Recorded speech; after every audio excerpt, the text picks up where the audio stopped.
Când am plecat în Tenerife, nu ne gândeam că vom urca noaptea pe un vulcan. Mă doare capul. Ultimele resurse de oxigen. Mai exact, cel mai înalt vulcan activ din Oceanul Atlantic și din Spania. Cum am ajuns să facem asta e în sine o aventură. Când zici Tenerife, te poți gândi la o insulă de vis, cu zeci de plaje, plante exotice și sporturi acvatice. Dar cel mai special lucru al acestei insule este de departe vulcanul Teide. Ar fi fost ușor să urcăm ziua, cu o telecabină. Dar, ca să ajungi până pe vârf, îți trebuie rezervare, fiind o zonă naturală protejată. Problema era că nu am găsit niciun loc liber pentru următoarele 3 luni. Așa că am plecat oricum în Tenerife, cu un bilet doar dus, eu și Ionuț. Da, el e Ionuț. Aici deja mă împrietenisem cu un instructor de surf în avion, foarte random întâlnirea.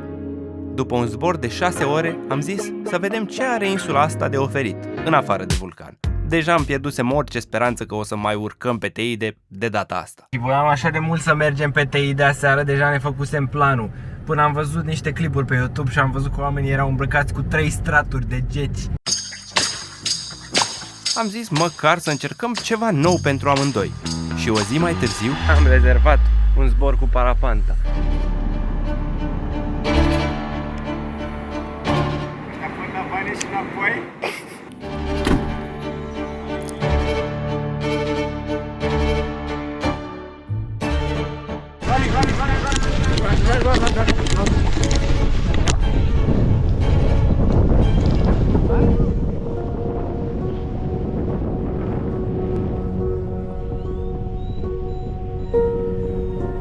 Mă uitam din parapantă către Teide și către ocean și nu-mi venea să cred că sunt acolo. Și planam noi liniștiți până când am auzit... Adrenalina! Poquita! Venga, perfecto!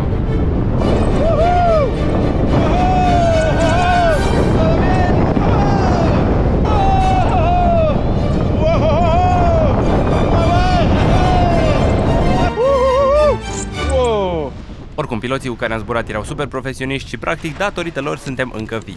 David es el mejor de aquí, el mejor instructor. El mejor de mi casa! Cea mai bună investiție. Cum a fost asta? Wow, mă luase un pic cu abețeală. E bine și să stai pe pământ. Mă apuc de un nou hobby, stai așa că mă apuc de un nou hobby.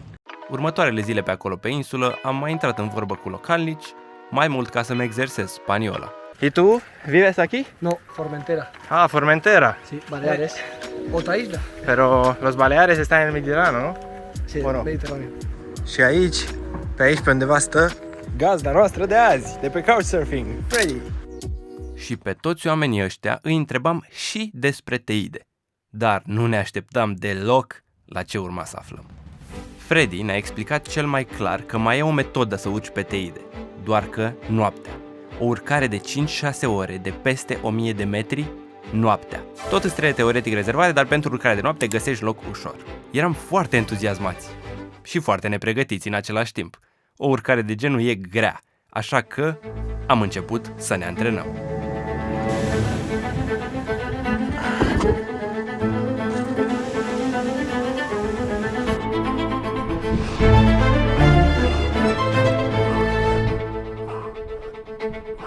Antrenamentul, de fapt, a fost să mergem în parcul Anaga, un parc natural din nord-estul Tenerifelui, unde sunt foarte multe trasee montane. Noi am ales unul care pornea din satul Igeste până la playa de Antequera, o plajă sălbatică. Nosotros queremos en el lunes ir al Pico del Teide en la noche. Pero están preparados. Tienen agua, Sí. mucha agua, Ne duce domnul la intrare. Vezi că avem și dirijor, ne și dirigează cum unde să parcăm. This is my farm.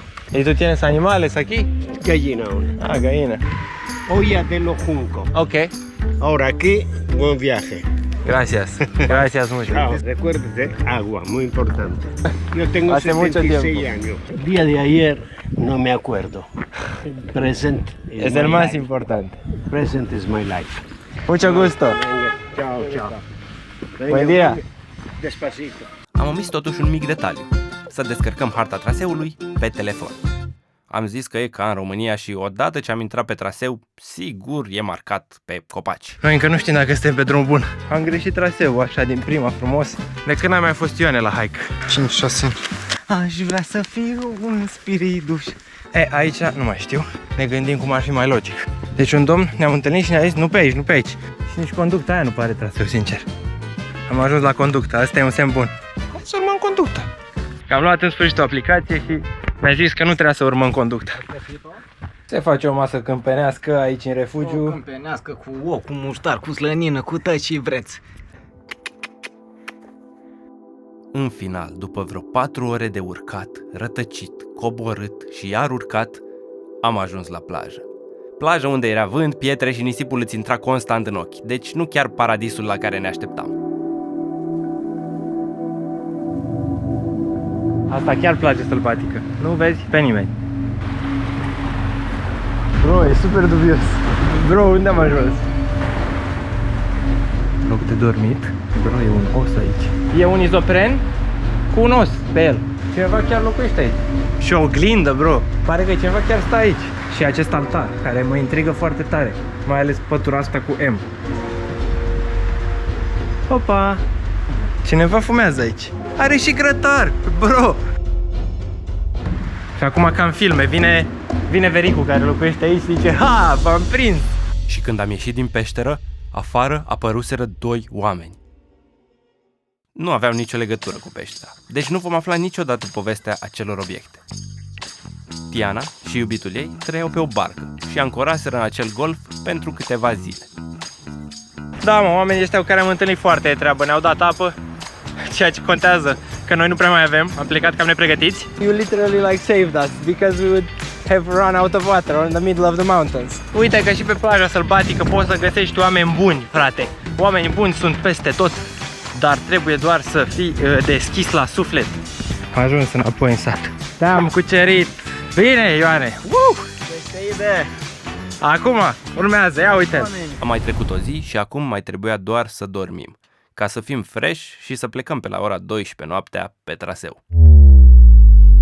În Puerto de la Cruz se întâmpla o sărbătoare foarte mare, cu un foc de tabără uriaș pe plajă, despre care am aflat fix în ziua aia și am zis că n-am cum să o ratez. Când se facă un mare foc de tabără, o să scrie dorințele pe foaie pe care o păstrează și ce vor să le iasă din viață, să le dispară din viață, le scriu și le aruncă în foc. A fost ceva într-adevăr unic, dar asta a însemnat că n-am mai dormit. N-ai dormit deloc? Adică am stat în pat. Pe prima parte a traseului chiar glumeam cu Ionuț, că părea prea ușor și ziceai că nici nu mergem pe un traseu montan. Era efectiv un drum foarte lat, drept, unde puteai să mergi la pas. După vreo 2 ore însă, am început urcarea abruptă. Deja îi bate inima ca la iepure și eu să nu mai pot. Doamne, pentru faptul că ești foarte sus, te rupe. Suntem la vreo 3000 și ceva de metri. Ne uitam pe hartă și părea că nu mai ajungem odată la refugiul de la mijlocul traseului.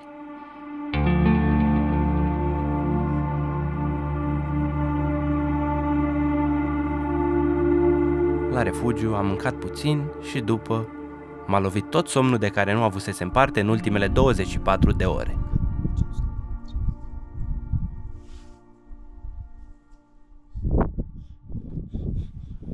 Să mergi pe traseul ăsta fără să dormi. Tu n-ai dormit. Tu ai dormit. Nu, dar eu n-am fost... Nu m-am obosit, am stat în pat.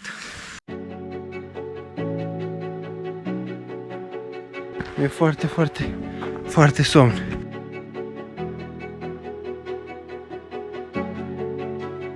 Ia uite și semnul.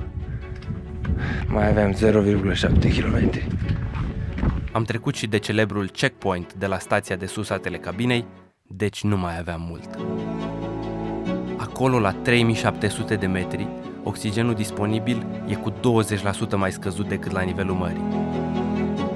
Respiram din ce în ce mai greu după pragul de 3000 de metri și trebuia să ne oprim mai des.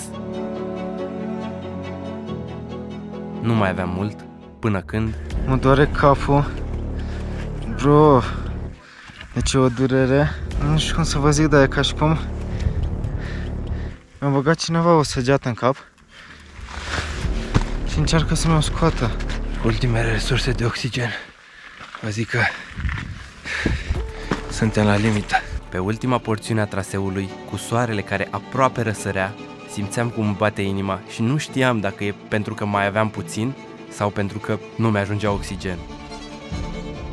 În final, exact cu 5 minute înainte de răsărit, am ajuns, bro. Asta e. Bravo, tată. Am făcut și pe asta. Yes.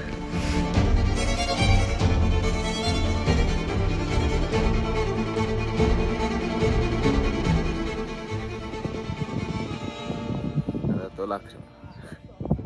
A dat o lacrimă.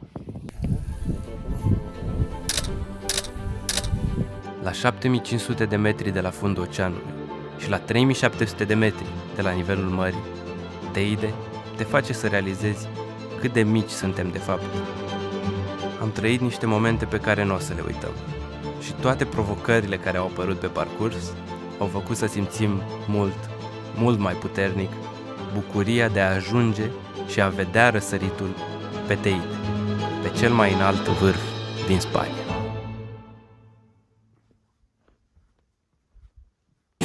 Manita para arriba, yeah, con la manita a un lado, con la manita para adelante, media vuelta y a bailar, chuchua, Cavaca, Lola, Lola, Lola, Lola.